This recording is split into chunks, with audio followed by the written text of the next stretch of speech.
Demonic forces are at the forefront of many people's fears. True evil manifest in a most insidious form. I hope you're ready, as it's time to get comfortable and let the darkness take control. The devil is known for his patience. He will see a ripening sin in our youth and wait all the long years of our life before the harvest. And why shouldn't he?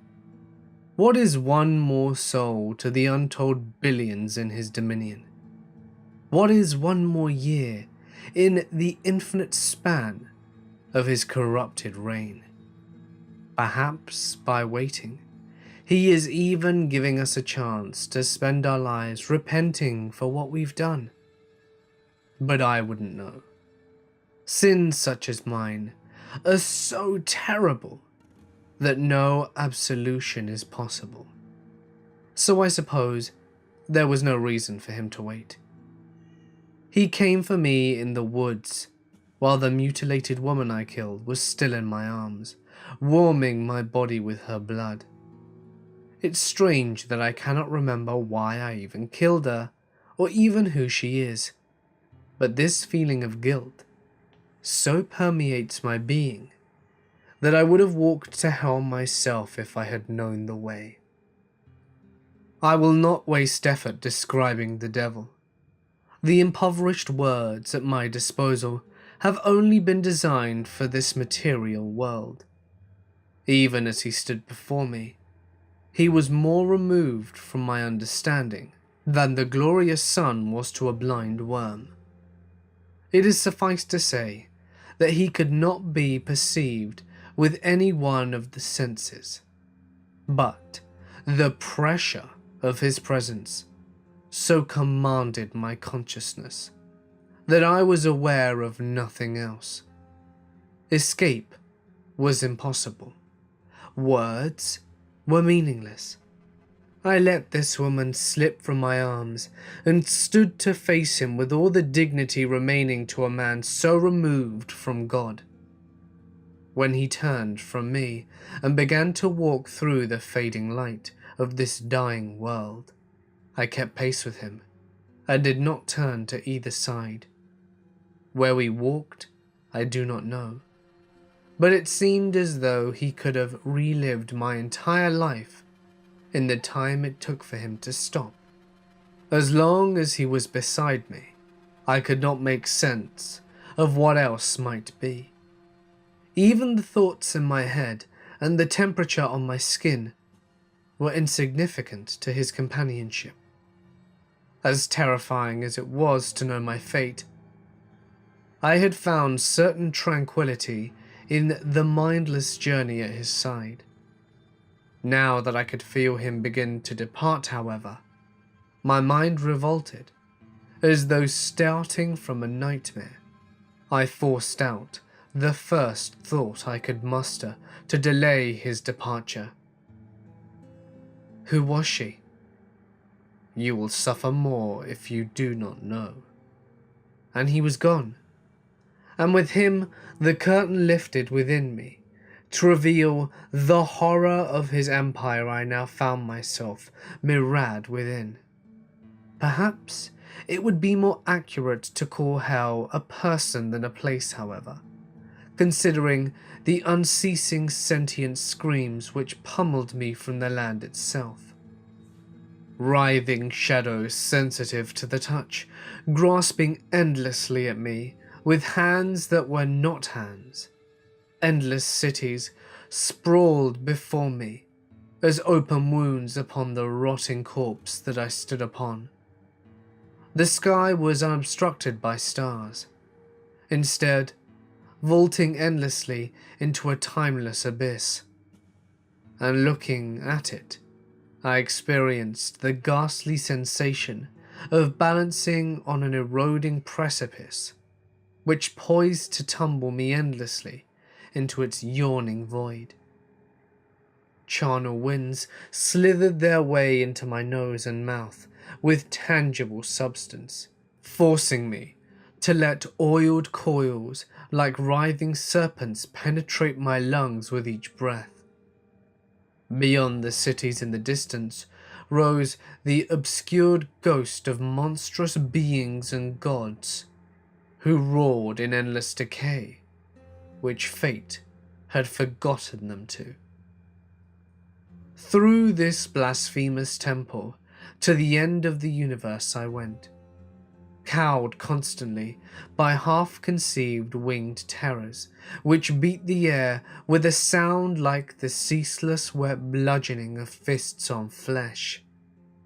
There are two kinds of pain which I had come to expect from the world of the living: the physical and the emotional.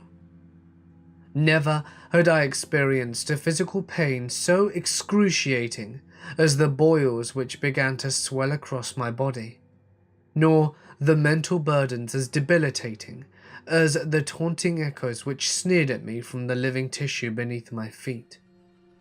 Every good memory of my life was poisoned against me, and each shame and guilt was mangled 1,000 times over by the leering spectators which narrated my ordeals with intimate knowledge and exaggerated effect. Worse than either was the spiritual pain I endured, however, the gnawing hopelessness and depression which robbed even my sense of self. I was not a person in hell. I was hell. I did not feel pain. I was pain, inseparable and indistinguishable. It was then, in the lowest reduction of my humanity, as I crawled across the putrid ground in a trail of my own ruptured boils, that she took pity on me. Gentle hands shed my skin from me, not as a torment, but as a release. My disfigured limbs were cut away by her flashing knife, each slice bringing a pain so pure and clean that I welcomed it without question. Layer by layer, she flayed me, until at last there was nothing left to cut but my soul. Again, it is difficult to describe her without the resilience of my moral senses, now stripped from me. But if you understood me when I told you that I was pain, you will understand again when I tell you that she was beauty. My husband was wrong about you, she told me. You didn't kill anyone, and you don't deserve to be here. I'm going to help you escape. I couldn't comprehend how anything could exist outside of this. What universe would accept me, as torn and broken as I was? What universe could accept knowing it had the capacity to so punish an innocent soul? I don't deserve it. What left of me, I replied. I know I killed her. It's something you can never cut from me. She killed herself by loving you, and for that, you are not to blame. Do you see these hands? When she cupped my hands in her own, I knew she was creating them as she spoke. Clean, strong hands, untouched by the blemishes of hell. These hands could never be used for hurt. These eyes could never look upon such evil as its own creation. I didn't even have a face before she spoke, but my entire body was growing with each word. It was as though the seed of my soul was sprouting new life. Shards of bone lanced out and flourished with muscles like thickening bark, organs dropped and swelling like ripening fruit, and the network of veins and arteries blossomed towards her as though seeking nourishment from the sun. Through the macabre landscape we sped, dancing across the festering world as softly as light through a drop of water. I could see her more clearly, and further we traversed, although she never stayed still long enough for me to get a proper look. Bare feet skipped across the rotter land and twirled her through the looming spectres which besought us on all sides. It is a wonder that the oppression of this unending night had failed to extinguish her spark, uninvigorated by the purity of her wake. I was whole again. You are his wife, then? It was difficult to speak to her as we raced, but I managed to slip in a few words every time I was able to draw near. We are bound to each other, yes, she replied. And then she was gone again, leaping fearlessly between fragile grips as she vaulted upwards. I followed her, up the tortuous broken hands the size of hillsides, which stretched vainly from the ground towards the vacuous sky. Of all the madness in this cursed place, that must be king. My husband is not mad, and neither am I for being with him, she replied. She was pulling herself up, through the fingers now, stopping to wait for me atop one of their monstrous joints. And if I were to love you instead, I asked, would that be mad as well? She smiled at me and stretched her slender hand to help me clamber up beside her. We sat together staring upwards from the bottom of an endless sky, the slightest brush of her leg against my own intoxicating me with rapture. All love is paradoxically mad, she replied. It is an assault on reason, but in doing so it creates its own reason. But it won't do any good, because this is where you have to leave.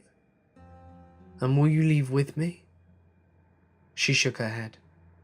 You can't prefer to stay here. She nodded, saying, but you are free now, and that is what matters. All you must do is jump from this point, and with the body I have given you, you will be able to fall all the way back until you've left hell altogether. I've already left hell, I said, since the moment you found me. And if I were to leave you here, then I know wherever I found myself would be hell again without you there. You are being silly, wasting time. If my husband finds you with me, he won't, because you're coming with me. I cut her off, preferring not to dwell on the thought of being found. I can't. I made a promise. Then I can't either, and that's my promise to you. To prove my point, I even slipped down the finger we sat upon and began crawling backwards towards the massive palm. Stop it! If he'll find you, he'll what? I shouted back. What can he possibly do that he hasn't done already? I saw in her something I could not live without, and she must have seen something in me that she could not let die. I hadn't even made it back to the giant palm before her hands clasped me and heaved me back onto the twisted finger. We stood there for a while longer, together, hand in hand, staring up at the terrifying fall. Then the wet bludgeoning drums of the winged creatures began, and I could feel the tension wash through her body. I watched her, although she could not meet my gaze, and just the drumming began to close in around us, I felt her coil to leap. We jumped together, flying and falling simultaneously, in a dizzying tumble. The massive hand snatched at us as we began to depart, but it was too slow to prevent our liberation. The entire world screamed with more agony than could be contained. But though the lands reverberated with its echoes, even this deafening cacophony was quickly falling behind. The gut-clenching freefall distracted my attention, but I never let go of her hand as we whirled through the timeless void. It wasn't until the initial exhilaration began to fade when I could tell that something was wrong. I didn't have to look at her to feel her hand withering in my grasp. Her skin wrinkled and dried as though years of heat began into it. Her skin wrinkled and dried as though years of heat beat into it with every second we passed together. Soon it began to crack and bleed, washing me with her warm blood. While I still felt healthy and strong, I was forced to watch with helpless terror as her body was devastated by the passage through the void. Her smooth hair began to mold and free fall in greasy clumps. Her face was torn, as though blasted by relentless sand, and though her fingers clutched onto me, ever more desperately, I could feel the strength fleeing from them. No torment in hell could match the guilt, knowing she was enduring this for me. As the spinning abyss began to slow, I was able to swim through the air and clutch her onto me, cradling her in my arms as her body continued to deteriorate. Blood was now flowing freely from 1,000 sourceless wounds. When finally the black sky relinquished us back into the woods where I began, I was soaked in her blood and my own freely falling tears. Staring at her mutilated form, she was completely unrecognizable from before. My head was clouded, as though freshly waking up from a dream, and though I tried to hold on to the details, they were stolen from my mind with an inexorable decay. Soon I could not even remember who I was holding, or how she'd gotten there. All I knew is that it was my fault, and the weight of the guilt which her death bade me carry. When the devil came for me again, I knew I would follow him willingly, no matter what horror lay in store for me. I knew I deserved it, for what I had done. I just wanted to get home that night. An impromptu board meeting ran late, and I had to stay until almost 9 PM just to take notes. When I finally did get out of there, waiting for the elevator was absolute torture. My heels were killing me, my bra was a dagger in my back, and all I had to show for my hard work was a legal pad full of insane political drivel and off-colored jokes. 5-10 minutes before the door opened, inside a pair of giggling teenagers were shoving each other back and forth. One girl, one boy. Baggy hoodies, ripped jeans. They smell as though marijuana was a perfume. It didn't take a legal secretary to guess they had been playing an elevator game by pushing every button. I thought about reprimanding them, but the moment I stepped inside, they went dead quiet. Maybe they knew they were busted. The building should have been on lockdown by now anyway. I don't even know how they even got in here, but as my energy was so depleted, I didn't really care. "Where are you going?" I asked, just to be polite. The boy started to giggle again for a second, then stopped. So abruptly, I almost thought I was imagining it. It looked like the girl was holding her breath. She hid her face beneath her hair and went to push floor 1. Not my kids, not my problem. What was my problem is the elevator was going up instead of down. I moved towards the row of buttons, and the girl fell flat on the floor and scrambled out the way like I was made of lava. I mashed the highlighted number 1, but we were going up quicker than ever, faster than it had ever gone before. There was nothing to hold on to, but I had to press myself to the back of the wall from falling over. It was shaking now too, buckling back and forth as it screeched up the cable. The lights flickered, and a cold wind started to whistle through the cracks in the doors. It wasn't like a storm or anything though. It was more like all of the heat in the elevator was flooding out into the shaft. Another lurch, the hardest one yet. I fell straight on my ass. The kids playing the elevator game were holding on to each other and managed to remain standing. But even after we'd stopped, they kept clinging on, as though holding on for dear life. The number 1 button went dark, and number 10 turned on. Slowly, ponderously, as though it was struggling against a near insurmountable pressure, the door slid open. I started to stand, then slipped again as one of my heels snapped clean off. I took the other shoe off, so frustrated that I just threw it at the kids. "Now look what you've done, you've broken the bloody elevator." The boy glanced in my direction, but immediately turned away again. They were straining to look outside, but terrified to get close to me. Good, they should be scared. Vandalizing a legal office was a stupid thing to do, as stupid as picking a fight in a police station. "I want your names, your IDs, both of you," I snapped. "You will be held responsible for any damages incurred, as far as the trespassing is concerned." But they still wouldn't look at me. The boy grabbed the girl by the hand and darted out the hallway. I couldn't just let them run havoc. "Hey you! You can't go in there!" I had to run to keep up now. "That's Mr. Bogle's office, you aren't allowed to." Of course, I patted myself down for my cell phone, but it wasn't there. I must have dropped it when I fell in the elevator. I half turned back, but the door was already closing. I took a step in the direction, but then I heard something crash from the office. I spun again, sprinting down the hallway in my bare feet.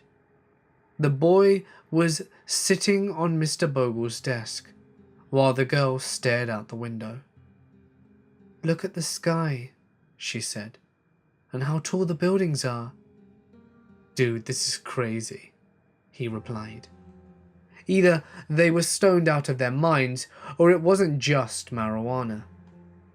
They were running their hands over everything, so I wouldn't have been surprised if they were rolling too. The boy was even poking the potted plant like it was some alien creature he had never seen before. "That's enough!" I roared.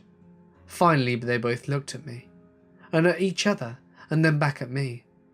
Did they regret playing this stupid elevator game yet? "Let's get out of here." The boy rammed straight through me with his shoulder, sending me spinning back to the ground. The girl was trying to jump over me now, but I managed to grab her by the ankle and drag her down. She thrashed melodramatically on the ground for a few seconds, but before I could get to my feet, she planted a kick in my face and broke free. The door was already closing by the time I got to my feet, and they were both inside, staring at me with wide, trembling eyes, as though they were somehow the victim in all of this. I felt absolutely feral as I lunged at them. I managed to get my fingers in the cracks before the elevator closed, and the sensor reflected the door was open wide. Half a dozen buttons had already been pushed, glowing like one big middle finger.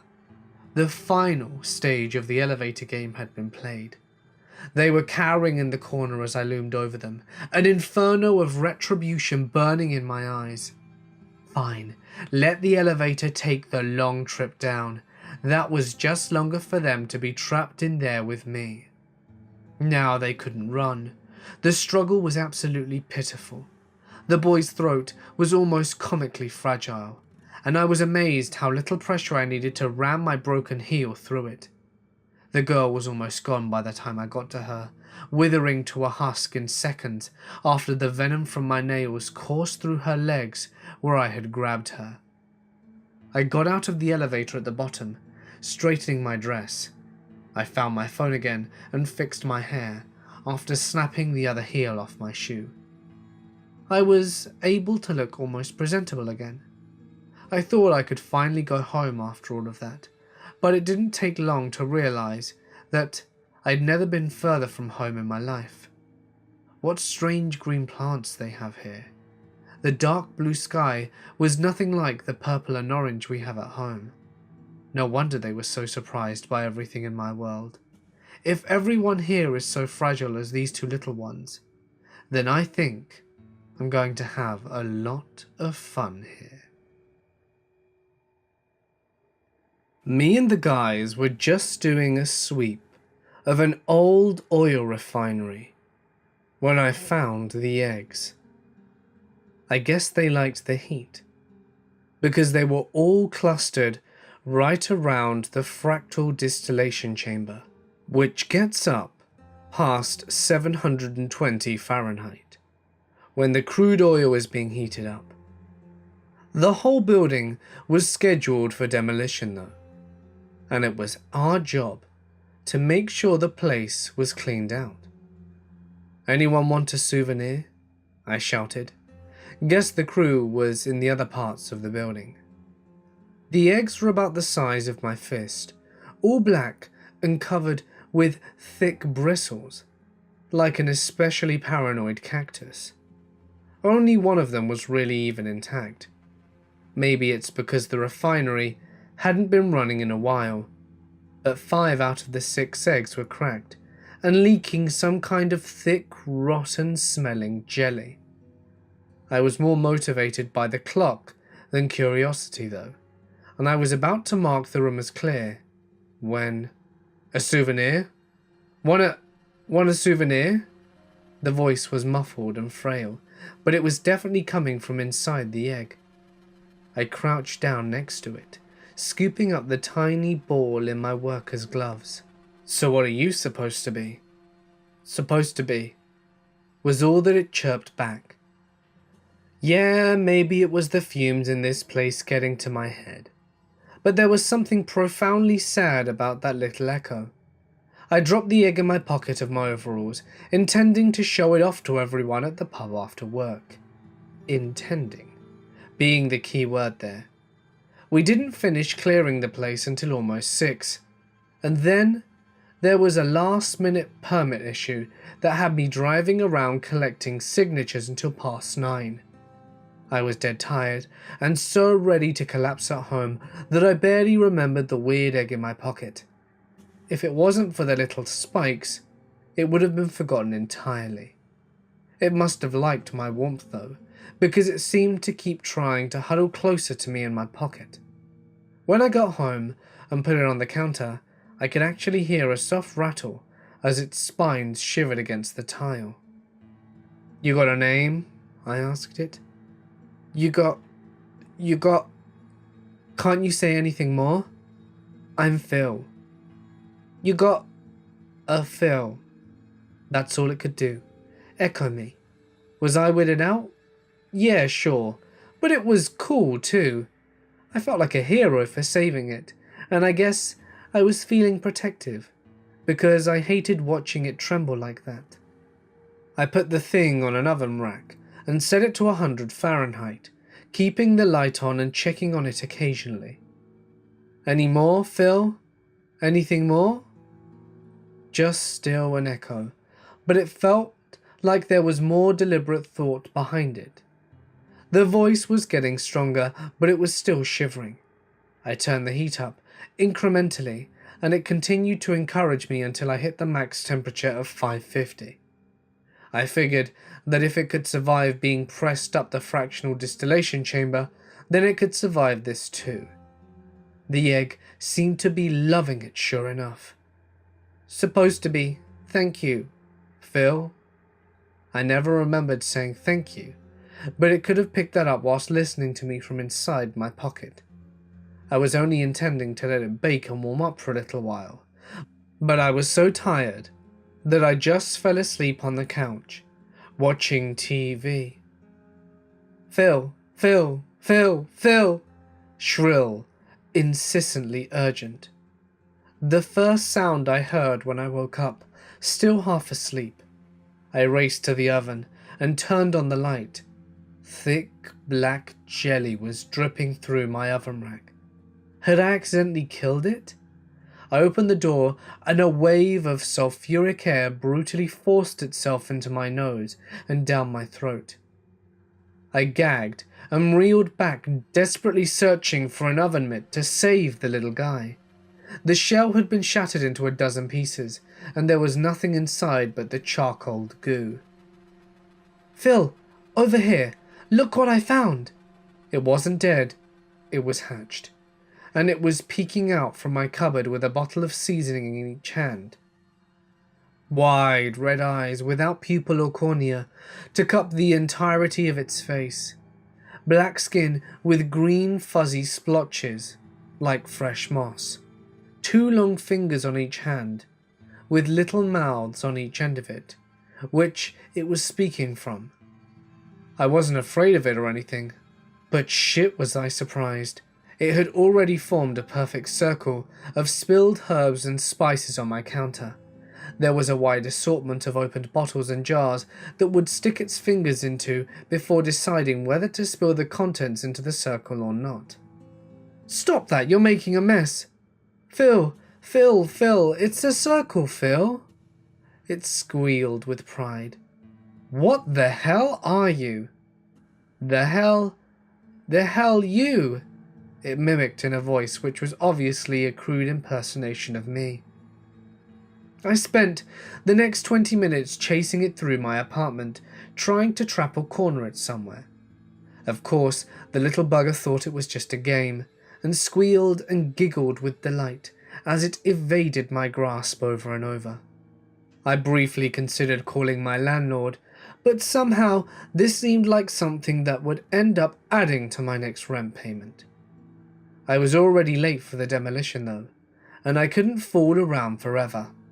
Eventually, I lured it back into the oven where it seemed almost comfortable and slammed the door tight. I used a bike lock to secure the oven shut and cranked the heat down to 220 and left for work. I was worried about leaving that thing in my apartment all morning, but I managed to sneak off on my lunch break, race home and check on it. Just seeing that my building hadn't burnt down or anything was a bigger relief than I realized. Then there was a palpable tension as I opened my door, half expecting my place to be torn to shreds.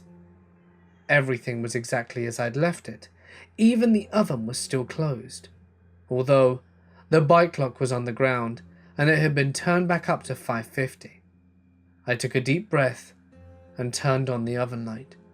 Jumping back, I saw the wide red eyes blinking in sluggish contentment on the other side of the glass. No harm done. I fastened the lock back on, this time pushing a heavy recliner to block the door as well. Imagine my surprise when I saw the creature hiding under the chair I was moving, or the bump from inside the cupboards, or the squealing giggles coming from my bedroom. I counted at least 6 of them before my lunch break was over, and the more I searched, the more circles I began to find. On the carpet, in the closet, on top of the TV, little circles of herbs and spices. And when they ran out of those, they improvised with whatever they could get their hands on. Mustard, mayonnaise, crumbled chips. There must have been 100 circles in my place. Meanwhile, my phone was ringing every 5 minutes. The demolition crew yelling at me, wondering where I was. I couldn't leave them in here. God knows what they get up to. I couldn't stay to watch them either though. I just opened a window and did my best to chase as many of them out as I could. They seemed bigger than they were this morning, almost the size of my head now, and their strong fingers had no trouble scaling down the brick building to escape. Anything more, Phil?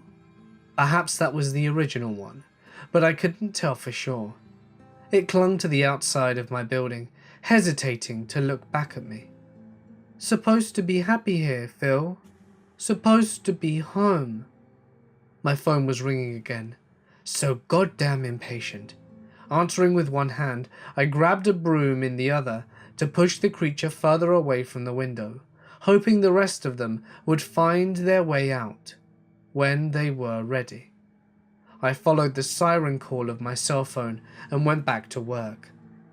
That was the last time I've seen one of them, and I guess I should be thankful for that. But I'm not. I could tell something was seriously wrong when I was still a few blocks away from home. A dozen trash cans were lined up in the center of the road, and I had to get out of my car to move them.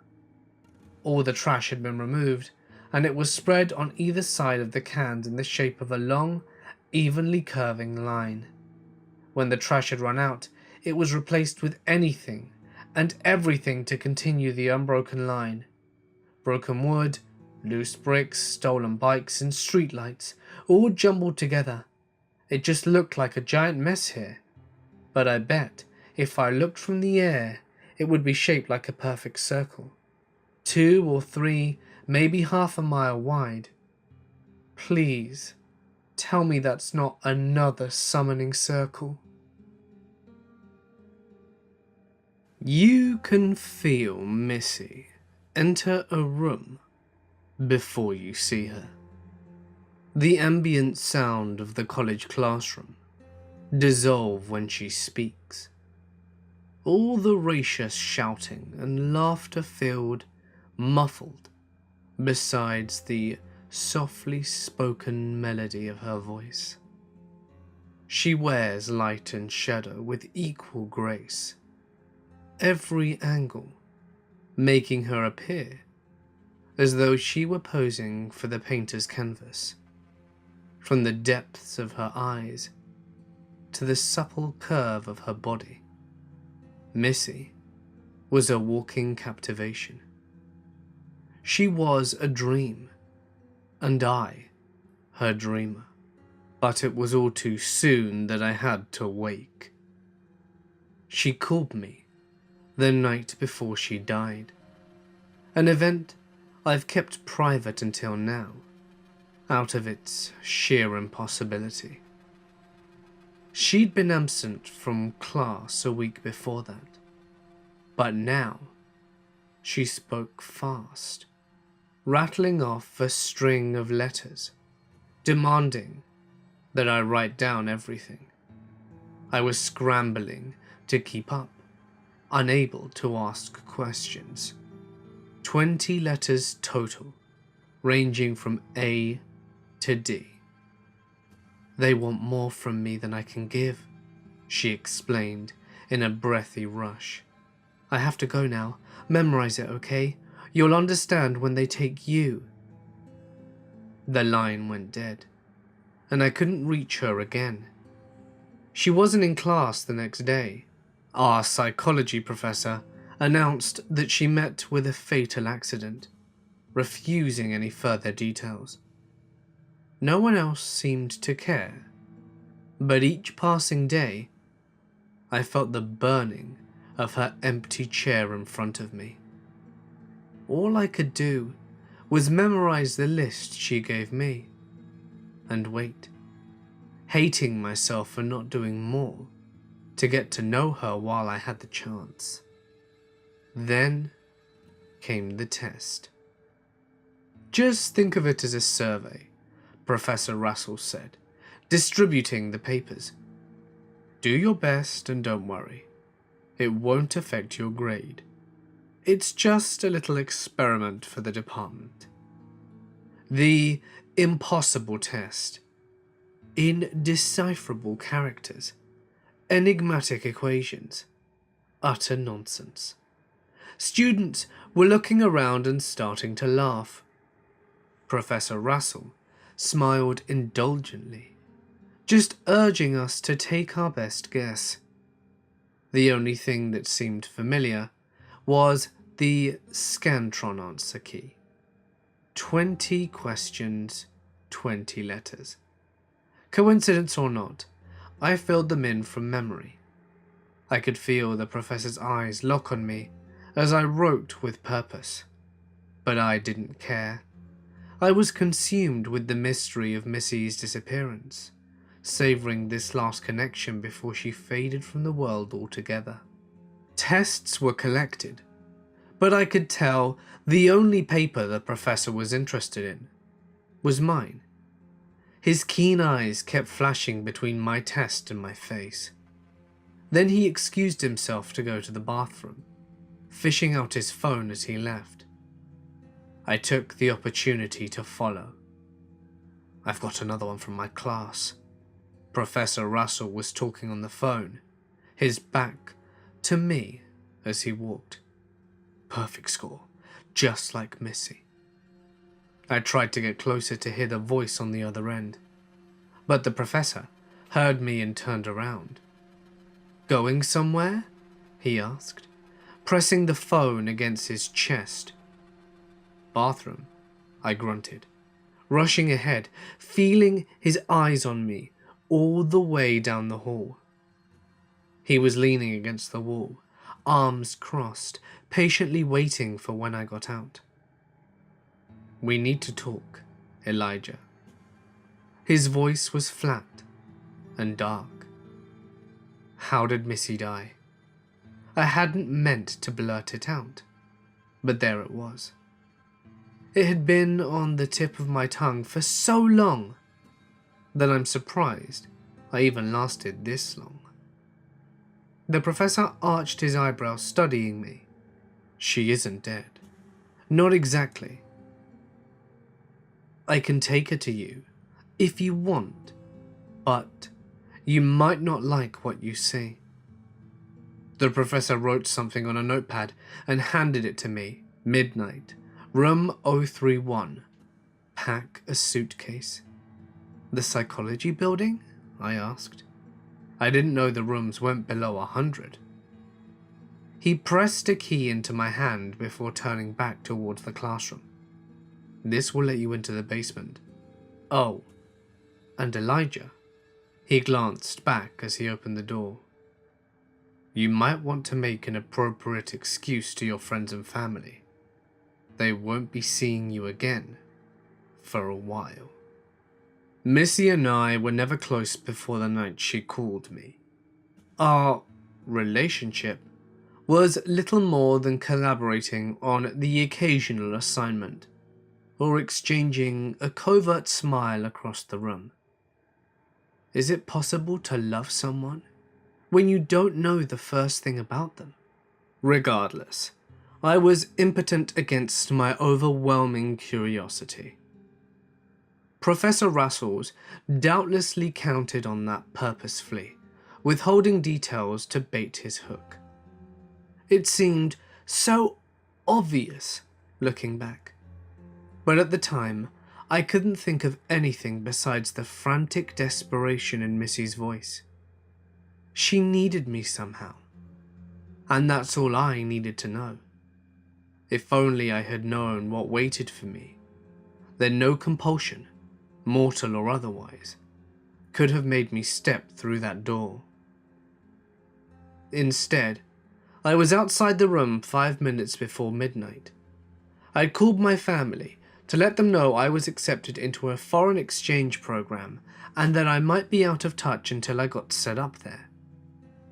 I felt the strangeness of the place the second I opened room 031. A descending stairway cut deeply into the ground, steps and walls hewn from large uneven stones that would better be suited to a medieval castle than a university. I had to use my phone as a flashlight, laboriously struggling my suitcase behind me. The stairway terminated in what can only be described as a wall of flesh. Taunt skin so tight as to be almost transparent, stretched from wall to wall. The outline of faint blue veins was pulsing rhythmically beneath a single great eye. Almost a foot across was embedded the center. It blinked at me as I approached. A small stool was placed in front, with a serrated knife resting on top. Another note with my professor's handwriting read, "Continue until you can go no further." The door I entered at the top of the stairs slammed shut, and I jumped at the sound. I pushed the feeble flashlight of my phone as far up as the stairs as it would go, but it couldn't reach the top. If someone had entered behind me, then I wouldn't know. "Hello?" My voice cracked like it hadn't done since puberty. I picked up the knife and turned back to the wall of skin. The eye strained wider, staring at the blade in my hand. The whole wall began to violently tremble, goosebumps even appearing on the surface. I slowly set the knife back down, watching the wall visibly relax as I did so. Footsteps on the stairs. "Hello?" I tried again, stronger this time. "Quiet," hissed a male voice from the darkness. "We'll go further if they don't see us coming." Black eyes greedily caught my pale light. The boy who entered my illumination was about my age, probably no more than a college sophomore. Bumping along behind him came his own suitcase, considerably larger than my own. "Did you pass too? What's going on?" I asked. "You should know if you read the test. We've been accepted to the MC Academy." "MC?" I stared in open confusion. "Mortal Coil." A flash of sneer as he pushed past me. He grabbed the knife from the table, and I flinched. "How do you not know this? We're going to demon school." "You mean a school that teaches demons? Or a school that teaches—" "What are you, stupid? You couldn't have even read the paper if you didn't have demon blood in you." I opened my mouth to ask more, deciding instead to hold my tongue just in time. Somehow, it didn't seem wise to tell the condescending guy with a knife that I cheated my way through and didn't really belong here. "You want to do it or should I?" he asked, holding the knife handle towards me. The wall was shaking so badly now that I could feel a gentle wind wafting from its convulsions. The other student must have noticed that I was frozen with confusion, because he pulled the knife back a moment later. "Fine, but you get the next one. I'm not going to carry you the whole way." He spun and thrust the knife directly in the giant eye on the wall.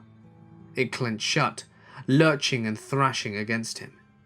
He grunted and leaned the blade, pushing it even deeper, as blood flowed freely to drench him up to the arm. The flesh was rumbling like a man trying to scream through a mouth that was sewn shut. 5, maybe 10 seconds before the trembling stopped, the boy withdrew the knife to make a few savage slashes until the flesh relinquished its hold on the walls and fell into a heaping mass on the floor. "Guess this is mine now," he said, wiping off the dagger and storing it in his suitcase. He lifted his case a foot off the ground and stepped through the leaking monstrosity on the ground. "You coming or not?" he added. I nodded, but it was nothing more but a reflex. I tried not to look down as I gingerly stepped over the mess on the floor, almost vomiting as I felt it squelch beneath my feet. What have I gotten myself into? He introduced himself as Michael Suland as we continued. Not the company I would have chosen, but he at least seemed to know what he was doing. I was careful not to ask anything that would betray my ignorance after that, but I was able to pick up a few clues from his idle conversation. Michael didn't know he had demon blood until recently, but he'd suspected there was something different about him since birth. He accidentally watched the original Saw movie when he was 8, and his parents only caught him when they heard how loudly he was laughing. He'd broken his arm skateboarding so badly once that the bone ruptured from his skin, and he spent an hour playing with it before going to the hospital. He even said he felt like he was nocturnal sometimes, describing the night as something which fit him as naturally as second skin. The shrill wailing of an infant broke the conversation.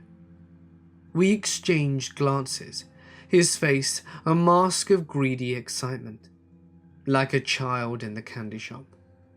When we stopped next, there was a closed door blocking the hallway. Wooden this time. At least, although that did nothing to distract from the crying infant placed upon the matching wooden table. He couldn't be more than 2 months old. I picked him up, trying to get him to stop crying. Michael was reading the note. The key is inside. Inside what? I asked. He just smiled. I'm not going to do that. My response was visceral and immediate. This is sick. The first note just said to go as far as we were able. That means we can stop whenever we want. That means it's a test, Michael corrected, stooping to open his case. He glanced at the dark hallway behind me. I could leave. I could close the door and pretend none of this ever happened. I turned back to see Michael producing the serrated knife, still wet with blood. Leaving wouldn't stop these tragedies, though. I would only enable the school to continue training these monsters. Doubtlessly, preparing them for the worst atrocities yet to come. Maybe that's why Missy led me here. Maybe she wanted me to help her put an end to all of this. We're here because this is the only place for people like us. Might as well get used to it. Michael offered me the knife, and I instinctually shielded the child with my arms, backing away from him. Kill it now! His voice was edged with a sudden intensity. Quick! We give up, I shouted to no one in particular. Whoever is watching, we give up. This is as far as we can go. Elijah, you idiot! Give it to me then. No, I won't let you. Michael lunged at us with the knife, but I managed to scramble out of the way. I lost my balance on the uneven stones and fell straight onto my arse though.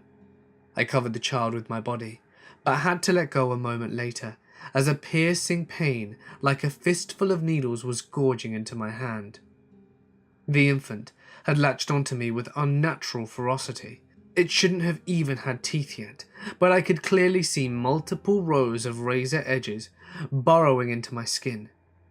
I screamed and strained to pull it off, but every movement did nothing but give it a fresh angle to burrow further.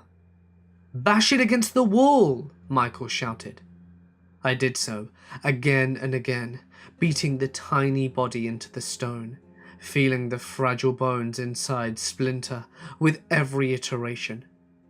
The grip finally began to slacken, until finally I was able to stomp the tiny creature's body and rip my bloody hands free.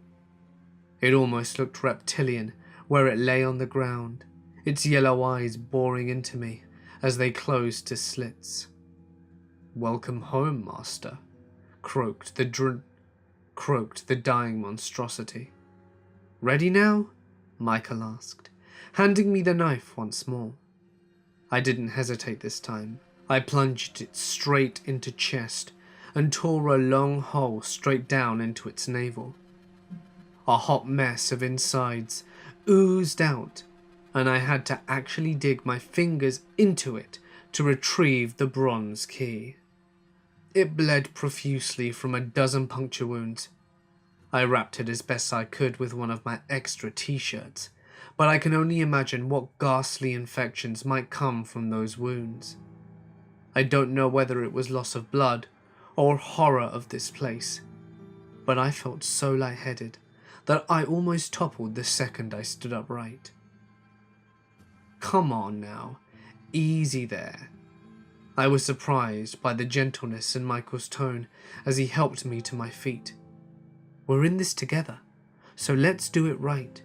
We both want to get to this school, right? I nodded meekly, allowing him to guide me to the door. Then let's not give up before we have to, he said. I, for one, am looking forward to seeing how far this rabbit hole goes.